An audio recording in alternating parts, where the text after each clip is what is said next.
Some of Lehi's teachings and prophecies suggest he was quite familiar with Zenos' allegory of the olive tree, which he would have found on the plates of brass. For example, in 1 Nephi chapter 10, Lehi directly compared the house of Israel to an olive tree. He prophesied that its branches would be broken off, scattered throughout the world, and then gathered again in the last days. Readers familiar with Zenos' allegory found later in Jacob chapter 5 will recognize this imagery right away. What may not be so obvious, though, is that Lehi goes on to give an inspired interpretation of the allegory.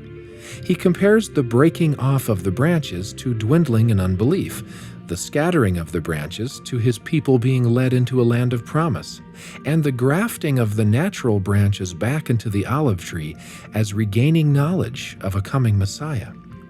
Another clue that Lehi knew of Zenos' allegory is found in his final blessings upon his grandchildren.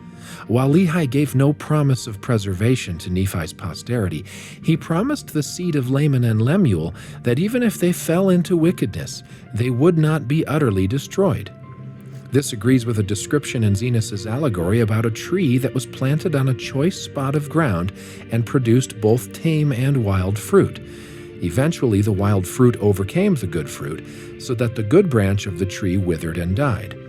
Lehi seems to have understood this as a prophecy applicable to his own posterity, specifically about how the Lamanites would eventually overcome the once righteous Nephites after they fell into apostasy.